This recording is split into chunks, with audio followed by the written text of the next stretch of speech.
Good afternoon, everybody. Let's get started. So here we have our 500 millibar chart, which is in the mid to upper portions of the atmosphere. We do have that small little shortwave trough here that is making its way across our region at the moment.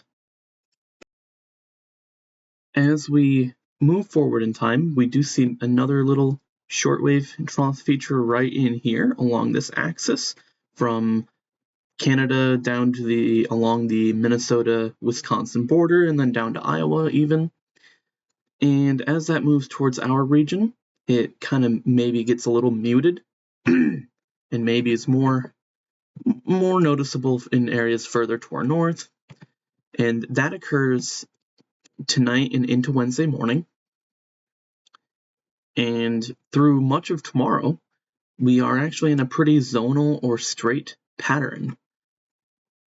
And that looks to continue as we head into tomorrow night and closer to Thursday morning. Let me refresh this and see if I can't get there. We go a little bit further. Yes, that does continue, although we are starting right at the end of the period here as we head into Thursday morning, starting to feel the influence of a trough that is developed farther to the south.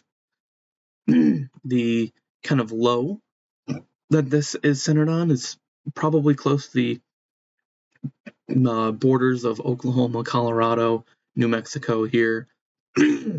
Probably not too far off from Kansas either. But you could definitely see a trough-like feature here with a jet kind of starting to take form in Texas and into Oklahoma. And that could potentially bring some precipitation to our area in the time period after this immediate period.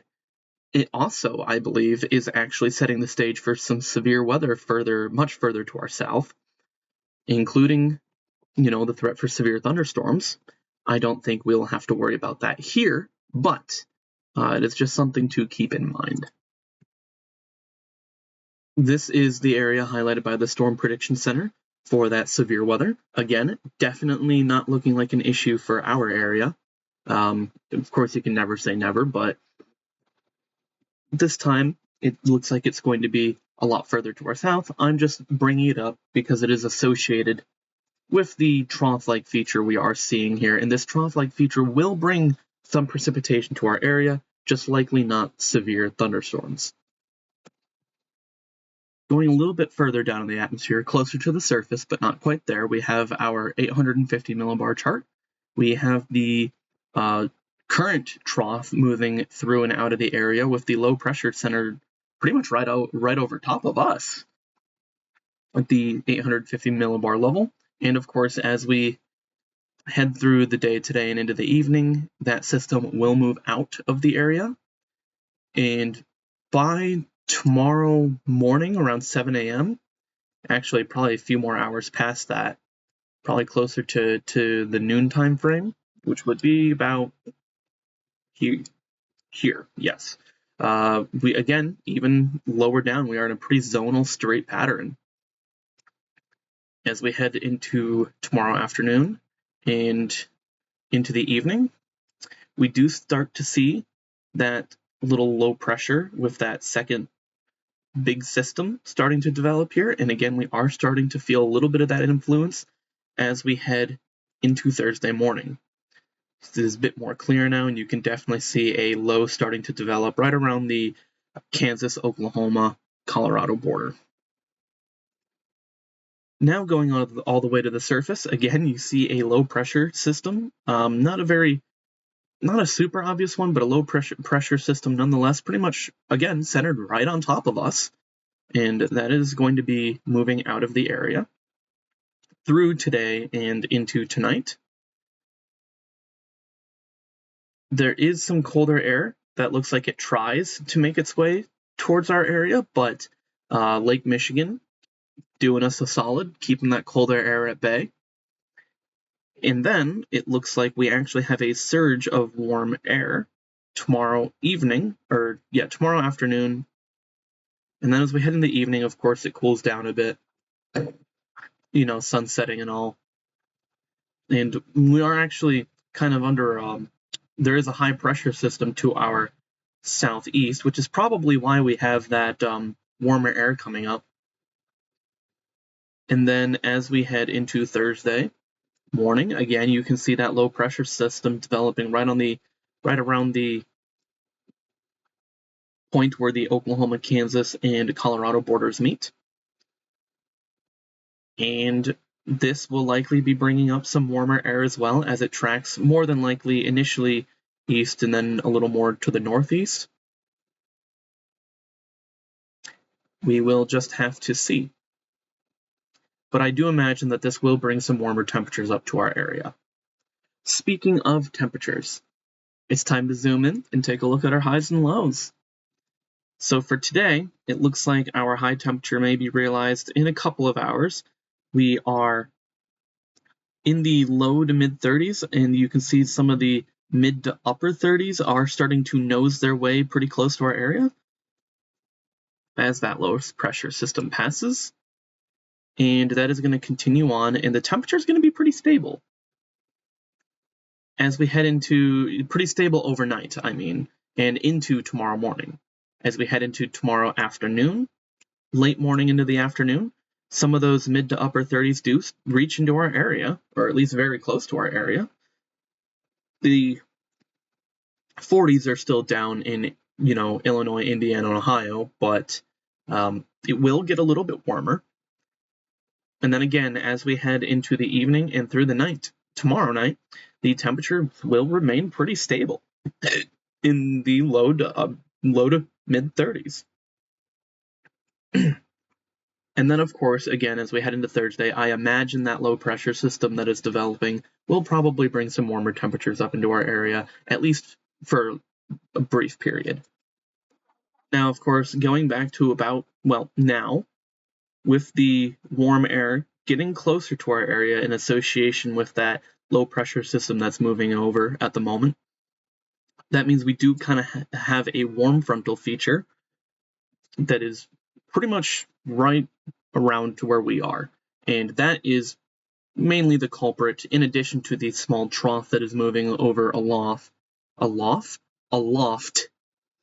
Those two things in conjunction with each other are the culprits for the rain that is, I believe, is falling right now. Yes, it is the culprit for all of this rain, which you can see is impacting our area. It's not. There are little spots, of course, that are heavier than others as this moves through. Hit the play button, this is kind of. There's some spotty patches with some heavier rain here and there, which is why I couldn't immediately tell looking out the window. Plus, it does look a little bit foggy out there anyway, which might be some of that light rain, but makes it harder to tell for sure. But there is some rain in the area, and that will likely continue through the day. Speaking of that rain, let's take a look at it. This is the current time frame, and while the rain will continue through the day, the heavier rain is pretty much already passed through. So this was before now, this is now, and this is in the coming hours. We will likely see some remnant showers all through the afternoon and into parts of the overnight. But the heaviest rain should be concluding in the next couple of hours. After all of this rain starts to disappear and fizzle out by, I would say, early morning tomorrow. In my early morning, I'm talking like 3, 4 a.m. After that, it looks pretty clear all day tomorrow, into tomorrow afternoon, and even through tomorrow night and into Thursday morning, at least precipitation-wise. Of course, you know it, we gotta look at the cloud cover. Of course, it's cloudy now, not a surprise. And I'm just keep going through the period. It looks like we may see some breaks in the clouds tomorrow evening and into the overnight. And even in the early morning hours as well. But then it looks like some more clouds start to move into the area around, probably before the sun rises. Although there may still be some brief gaps in there, so maybe you get a hint of sun in the morning. That is to be seen. Finally, let's take a look at wind. I just took a preview at this, so I'm just going to slowly move through the whole time period. And as you can see, there's really nothing interesting going on there. We see some grays move into the area from time to time, but that's just 10 to 15 mile an hour winds at most sustained. So the winds are going to be rather calm through the entire forecast period this afternoon, tonight, tomorrow night, into Thursday morning. But what about wind gusts? Maybe we have some gusts up to 20 around now. It doesn't really look that gusty. Maybe we have some 15 to 20 mile an hour gusts try to make their way into the area this evening. Yeah, this evening into the overnight. And then maybe again overnight tomorrow and into Thursday morning. We might see gusts up to 20, but those are just isolated gusts. And for the most part, the wind will be relatively calm. That's all I have for today, and I hope to see you tomorrow.